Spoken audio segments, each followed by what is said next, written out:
Hello दोस्तों, आप सभी को इंडियन एयरफोर्स डे की हार्दिक शुभकामनाएं। आज के दिन इंडियन एयरफोर्स दिवस मनाया जाता है क्योंकि 90 साल पहले आज ही के दिन 8 अक्टूबर 1932 को इंडियन एयरफोर्स की स्थापना हुई थी। पहले इंडियन एयरफोर्स को आजादी से पहले रॉयल इंडियन एयरफोर्स बोला जाता था, लेकिन आजादी के बाद रॉयल शब्द को हटा लिया गया और अब इसको इंडियन एयरफोर्स बोला जाता है। इंडियन एयरफोर्स के वायुयान ने अपनी पहली उड़ान 1 अप्रैल 1933 को भरी थी। तब उसमें 6 अफसर और 19 फाइटर पायलट शामिल थे। इंडियन एयरफोर्स का जो झंडा है वो नीले रंग का, उसको 1951 में अपनाया गया था और उसके बीच में भारतीय तिरंगा झंडा अंकित है। इंडियन एयरफोर्स का जो आदर्श वाक्य है वो है नभ स्पर्शम दीप्तम, यानी कि touch the sky with glory. और 1959 में इस आदर्श वाक्य को राष्ट्रपति डॉक्टर राजेंद्र प्रसाद द्वारा अनुमोदित किया गया था। अब हम इंडियन एयरफोर्स के बारे में जब बात करते हैं तो हम पाते हैं कि इंडियन एयरफोर्स अपने जुनून, अपनी हिम्मत, अपने देश प्रेम की वजह से आज दुनिया की तीसरी सबसे बड़ी वायुसेना का खिताब हासिल किए हुए है।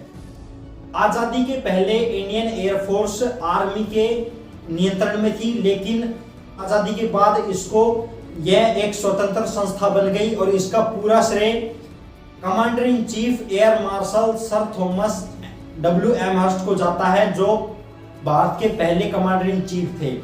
वे 15 अगस्त 1947 से 22 फरवरी 1950 तक इस पद पर बने रहे।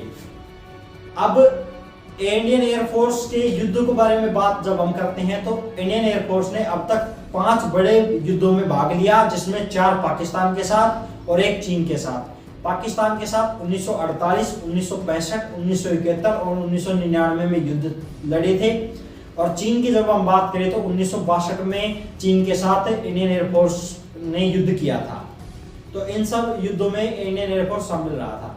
अब जब हम बात करते हैं इंडियन एयरफोर्स के कुछ प्रमुख ऑपरेशन की, जिसमें operation Vijay, the annexation of Goa, operation Meghdoot, operation cactus, operation Poomalai, Balakot air strike और सर्जिकल स्ट्राइक शामिल हैं। भारत के पास 1500 के लगभग एयरक्राफ्ट हैं, जिसमें महलवाक, जंगी बेड़े, हेलीकॉप्टर आदि सभी शामिल हैं, जो 230 टुकड़ियों में बटे हुए हैं और 60 एयरबेस और 7 कमांड्स में उनको बांटा गया है। और सबसे बड़ी जो कमांड है वो वेस्टर्न एयर कमांड है, जिसमें 16 एयरबेस शामिल हैं। एक फैक्ट की ओर आपको बताता हूं कि भारत की एक एयरबेस भारत के बाहर भी है, जो तजाकिस्तान में स्थित है। भारतीय वायुसेना में एयरक्राफ्ट हैं, उनके कुछ स्पेशल आपको नाम बताता हूं, जिनमें Sukhoi 30, MKI, MiG-29, MiG-27, Miraj 2000, तेजस, प्रचंड, विक्रांत और राफेल जैसे जंगी बेड़े शामिल हैं। और इस तरीके से भारतीय वायुसेना अपने आप में बहुत बड़ा दमखम रखती है। बहुत जुनून और देशभक्ति के साथ भारतीय वायुसेना ताकतवर वायुसेना की श्रेणी में गिनी जाती है। इंडियन एयरफोर्स के पास अपनी एक स्पेशल फोर्स यूनिट भी है, जिसका नाम है गरुड़ कमांडो, जो सबसे खतरनाक होने के कारण पूरी दुनिया में बहुत मशहूर है। अब जब हम बात करते हैं कि दुनिया के कुछ विशेष गिने चुने देशों के पास ही ऊंचाई पर लड़ने की, वहां पर टिके रहने की क्षमता है, उसमें सबसे शीर्ष स्थान पर भारत का नाम गिना जाता है, क्योंकि भारतीय वायुसेना ग्लेशियर पर, हिमालय पर लड़ने में बहुत ही मजबूत है। उसको स्पेशल ट्रेनिंग प्राप्त है कि वो ऊंचाई पर लड़ सके। अब मैं बात आपको बताऊं कि ग्लेशियर एयरबेस है वो सबसे ऊंचा एयरबेस है और वहां पर 22,000 की फीट की ऊंचाई पर इंडियन एयरफोर्स वहां पे तैनात रहती है। तो इस तरीके से हाई एल्टीट्यूड वारफेयर भी इंडिया अपने इस स्पेशलिटी के साथ नंबर 1 बनी हुई है। अब जब मैं बात करूंगा आपसे इन सभी के बारे में कि इंडियन एयरफोर्स में महिलाएं शामिल हैं। इंडियन एयरफोर्स में बहुत सी महिलाएं शामिल हैं जो अपनी सेवाएं दे रही हैं, जिनमें नेविगेटर है, फाइटर पायलट्स है, फ्लाइंग ऑफिसर्स, इन सभी पद पर बनी हुई हैं। एक विशेष बात और आपको बताता हूं, राफेल फ्लीट में एक महिला फाइटर पायलट भी शामिल है। अब इन सभी लड़ाई की जब बात हुई है, इन सभी के बाद मैं आपको बताता हूं कि भारतीय सेना सिर्फ लड़ाई में ही नहीं, राहत कार्य में भी आगे है। जब हम बात करते हैं ऑपरेशन राहत की, जब उत्तराखंड में बाढ़ आई थी तो इंडियन एयरफोर्स ने वर्ल्ड रिकॉर्ड बनाया था लोगों की जान बचाने में। 20,000 लोगों की जान बचाई थी, सभी की सुरक्षा की थी।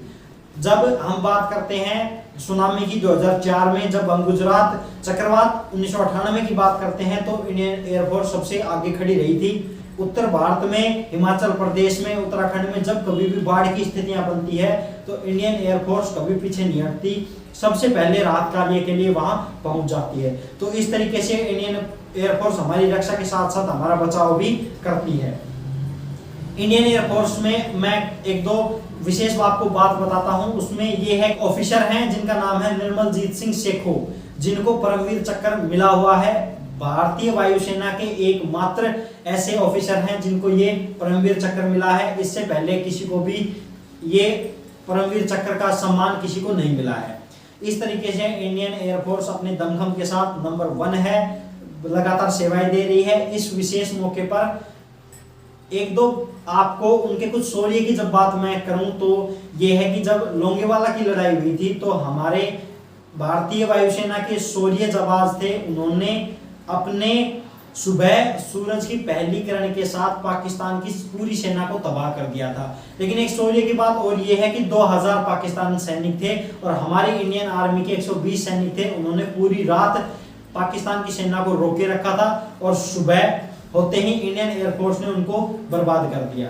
तो इस तरीके से इंडियन एयरफोर्स समय समय पर कार्य करती रही है। इंडियन एयरफोर्स और इंडियन आर्मी ऊंचाई वाले क्षेत्रों में अपनी सेना की सैन्य अभ्यास जारी रखती हैं, समय समय पर सैन्य अभ्यास करती रहती हैं, जिससे उनमें और अधिक शक्तिशाली बनती है और अधिक उनमें अनुभव आता है लड़ने का। तो ये सभी खूबियां थी इंडियन एयरफोर्स की, जिसमें इंडियन एयरफोर्स ने देश की रक्षा की है, देश को बेहतर बनाया है। इस विशेष दिन पर मैं आप सभी को बधाई देता हूं। आप सभी, मेरी तरफ से इंडियन एयरफोर्स के सभी जवान को सलाम है, क्योंकि उन्होंने हमारी रक्षा किए हुए है, उनकी वजह से आज हम यहाँ बने हुए हैं। तो ये प्रस्तुति आपको कैसी लगी कमेंट करके बताइए। अपने कुछ फैक्ट हैं वो आप हमको बता सकते हैं। हमारे चैनल से नए हैं तो हमें इससे जुड़िए, हमारे चैनल को सब्सक्राइब कीजिए, इस वीडियो को ज़्यादा से ज़्यादा शेयर कीजिए। धन्यवाद।